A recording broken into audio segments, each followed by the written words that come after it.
అదే RTV app వార్తల్ని క్షణాల్లో చదివే అవకాశం ఉంటుంది. ఒక న్యూస్ పేపర్, ఒక టెలివిజన్ ఛానల్ మీ చేతుల్లో ఎప్పుడూ ఉంటాయి. కబ్జాలకు కాదేది అనార్వంగా మారింది. కబ్జాదారులు, కబ్జారాయిల భూములు మొత్తంగా చూడొచ్చు. నిజామాబాద్ జిల్లా వ్యాప్తంగా కూడా చెరువులు, కుంటలు, నాలాలన్నీ కబ్జా అవుతున్నాయి. ఇటీవల కాలంలో బొందెం చెరువుకు సంబంధించిన శిఖం భూములను కబ్జా చేసిన పరిస్థితుల్లో అధికారులు కూల్చివేసిన ఘటన మనం చూసుకోవచ్చు. అదేవిధంగా నిజామాబాద్లో నాలాలన్నీ కబ్జా అయ్యి ఓ బాలిక కాలువలో కొట్టుకుపోయిన పరిస్థితి నెలకొంది. దీనికి అందరికీ సంబంధించి నిజామాబాద్ జిల్లా సరిహద్దులో ఉన్న శివారు ప్రాంతంలో ఉన్న అర్సాపల్లి రామర్తి చెరువు 30 ఎకరాల్లో చెరువు ఉంటుంది. ఆ చెరువును పూర్తిగా కబ్జా చేసి చివరికి 10 ఎకరాల వరకే చేరిందని చెప్పి ఇక్కడ గ్రామస్తులు చెప్పారు. హైదరాబాద్ తరహాలో నిజామాబాద్లో కూడా హైడ్రా తీసుకొస్తే భూములు, ప్రభుత్వ భూములు కాపాడొచ్చనే విధంగా ఇక్కడ రైతులు ఆవేదన వ్యక్తం చేస్తున్నారు. దీనికి అందరికి సంబంధించి రైతులు ఉన్నారు. చెప్పండి, మీరు ఈ చెరువు ఎన్ని ఎకరాలు ఉండి ఏంది అసలు పరిస్థితి, ఇక్కడ చెరువులు కుంటల పరిస్థితి ఏంటి?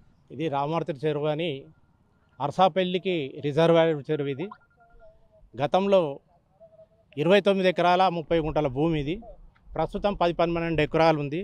అయితే మేము గతంలో వీడీసీ ద్వారా కూడా దాదాపు 2012-13 నుంచి కూడా కంటిన్యూ వీడీసీ ద్వారా మేము పెద్ద ఎత్తున ఉద్యమం చేస్తూ దీన్ని సర్వే చేయిస్తూ దాదాపు 10 రోజుల దాకా సర్వే చేయించినాము.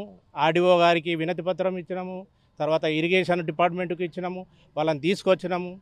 అయితే ఇక్కడ ముఖ్యంగా జరుగుతున్నది ఏంటంటే ఈ అక్రమ అసలు ఎట్లా జరుగుతుంది అంటే అర్సాపల్లిలో ఉన్న సర్వే నంబరు 425, మా సర్వే నంబర్ లాస్ట్ అది.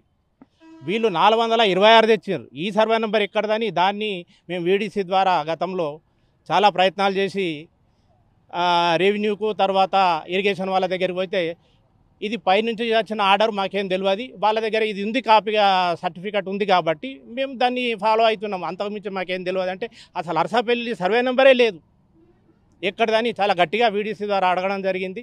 అయితే మాకేం తెలియదు, 10 నుంచి ఆదేశాలు వచ్చినాయి. ఇట్లా అది ఎగ్జాంపుల్. అటువంటివి ఈ చెర్ల ఈ సర్వే నెంబర్కు సంబంధించిందే లేదు. ఈ కబ్జాదారులు ఎవరైతే చేసినారో వాళ్ళకు ఈ సంబంధించిన సర్వే నెంబరే లేవు, చెరుకు సంబంధించినవి. అక్రమంగా తీసుకొచ్చి ఏదో సర్టిఫికెట్ ఇస్తే వాళ్ళ దగ్గర అది ఉంది కదా, మీరేం చేయగలుగుతారంటే లేదు సార్ మీది గవర్నమెంట్ ఆస్తి, మీరు కాపాడండి అని ఎన్నిసార్లు వినతి పత్రం ఇచ్చి కలెక్టర్ గారికి, ఆర్డీఓ గారికి మేము దాదాపు 2012 నుంచి దాదాపు కంటిన్యూ వీడీసీ కట్ చేసుకుంటుంది. ఎందుకంటే మాకు ఇది రిజర్వాయర్గా పనిచేస్తుంది, వ్యవసాయంకు ఉపయోగపడుతుంది, పశువులకు నీళ్ళు తాగడానికి ఉపయోగపడుతుంది. ఇది చాలా హైవే దానికి నియరెస్ట్ ఉంది. ఇటువంటి దాన్ని ఇంత కబ్జా గురైతే అధికారులు పట్టించుకోవడం లేదు. ఇది చివరిసారిగా మరొకసారి మీరు చూస్తే అప్పుడు 10-12 ఎకరాలు కాదు, ఇప్పుడు దాదాపు 7-8 ఎకరాలు కూడా లేదు. ఇలాగే ఇంకోటి గాడికుంట అని దీని పక్కకే ఉంటుంది, అది కూడా దాదాపు ఇదే పరిస్థితి. మేము ఎన్నిసార్లు వినతి చేసినా కానీ అధికారులు ఇట్లా స్పందించడం లేదు. అక్కడ జరుగుతున్న మిస్టేక్ మాత్రం ఇది. కావాలంటే మా ప్రజల సపోర్ట్ ఉంటుంది. ఇటువంటి కార్యక్రమాలు చేపట్టి ఆ అక్రమదారులను చేస్తున్నందుకు ముఖ్యమంత్రి గారిని స్వాగతిస్తూ వారి కృతజ్ఞతలు చెబుతూ మాజీ వీడీసీ తరఫున మీరు చెప్పండి, నిజామాబాద్లో హైడ్రా వస్తే బాగుంటుందా, ఏంటి అసలు పరిస్థితి? హైడ్రా రావడం చాలా మంచిది. ఎందుకంటే ఇప్పుడు చేస్తున్నటువంటి కార్యక్రమాలు ఏవైతే ఉన్నాయో చాలా మంచి పద్ధతిలో మంచిగా కొనసాగిస్తున్నారు. ఇదే విధంగా అన్ని జిల్లాలలో కూడా ఎక్కడైతే ఏవైతే ఉన్నాయో కబ్జాలకు గురైనటువంటి చెరువులు కానివ్వండి, కబ్జాలకు గురైనటువంటి ఇంకా వేరే భూములు కానివ్వండి, ఈ పద్ధతిలో ఇదే తరహాలో పోతే కనుక ప్రజలకి అందుబాటులో ఉండేటువంటి ప్రభుత్వం వస్తుంది. కాబట్టి ఈ సిస్టమ్ కొనసాగితే బాగుంటుంది. మీరు చెప్పండి, ముఖ్యంగా నిజామాబాద్ నగరం చుట్టుపక్కల కూడా ఎన్నో నాలాలు, చెరువులు అన్నీ కూడా కబ్జా అయ్యాయి. నిజామాబాద్ నగరంలో కాపాడాలనే విధంగా పూర్తి స్థాయిలో ఈ చెరువులు, కుంటలు కాపాడాలని ఏం చేస్తారు అసలు మీరు? మేము గతంలో ఎన్నిసార్లు కూడా మా అర్సాపల్లి ఇది ఒక వార్డు మున్సిపల్ కార్పొరేషన్లో ఉన్నా కూడా ఇది ఒక రైతుల గ్రామం మాదిరి కనిపిస్తూ ఉంటుంది.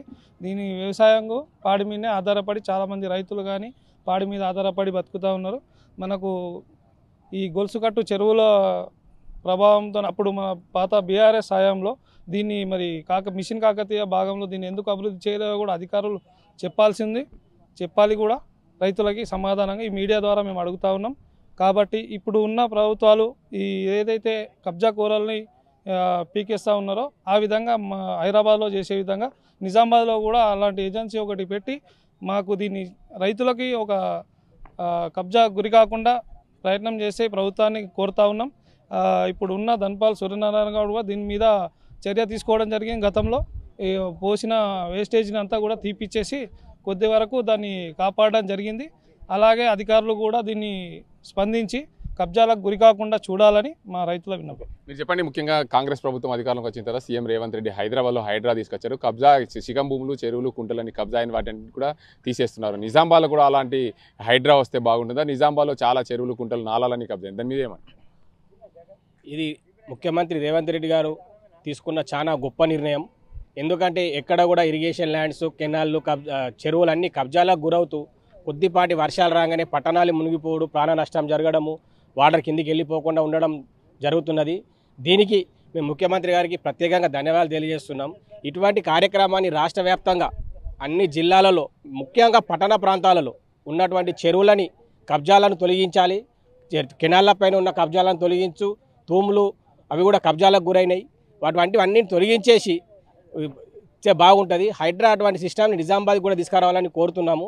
మేము ఇక్కడ ఉన్నది ఇప్పుడు రామర్తి చెరువు. దీన్ని దాదాపుగా 29 ఎకరాల విస్తీర్ణము. గతంలో చాలాసార్లు కలెక్టర్ గారికి, ఆర్డీఓ గారికి, ఎంఆర్ఓ గారికి, ఇరిగేషన్ గారికి చాలాసార్లు విన్నవించుకున్నారు మా విలేజ్ కమిటీ రైతుల తరపున.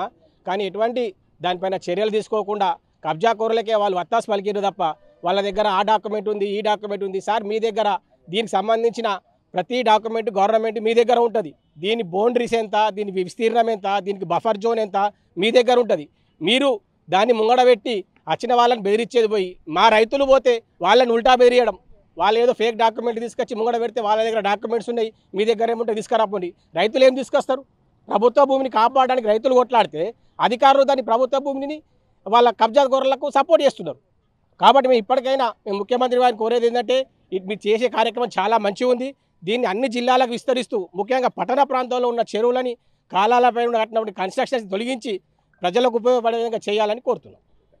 మొత్తంగా చూడవచ్చు, రాష్ట్ర ప్రభుత్వం ఏదైతే హైదరాబాద్లో హైడ్రా తరహాలో తీసుకొచ్చిన కబ్జా అయిన భూములన్నింటి కూడా తొలగిస్తుందో, నిజామాబాద్ కూడా ఏజెన్సీ తీసుకొచ్చి ఈ ప్రాంతంలో చెరువులు, కుంటలు కబ్జా అయిన, ముఖ్యంగా అరసపల్లి ప్రాంతంలో రామర్తి చెరువు 29 ఎకరాల పైచీలుగా ఉంది. దాన్ని ఇప్పటికే 10 ఎకరాల వరకు కుచించుకుపోయింది. దాన్ని పూర్తి స్థాయిలో కబ్జా గురైన ఇళ్లన్నింటినీ కూడా కూల్చేసి ప్రభుత్వ ఆస్తులని ఉమ్మడి నిజామాబాద్ జిల్లా ఉన్న వాటినన్నింటి కూడా కాపాడే విధంగా హైదరాబాద్ తరహాలో నిజామాబాద్కు హైడ్రా తీసుకొచ్చి ప్రభుత్వ భూములు కాపాడే విధంగా సీఎం రేవంత్ రెడ్డి చొరవ చూపాలని చెప్పి ఈ అరసపల్లి వాసులు కోరుతున్నారు. ఇది ఇక్కడ పరిస్థితి. కెమెరా పర్సన్ అజీంతో గంగారెడ్డి, ఆర్టీవీ నిజామాబాద్. మరిన్ని వీడియోస్ కోసం ఛానల్ ని సబ్స్క్రైబ్ చేయండి. లేటెస్ట్ అప్డేట్స్ కోసం వాట్సాప్ ఛానల్ ని ఫాలో చేయండి. అండ్ లింక్ డిస్క్రిప్షన్ లో ఉంది.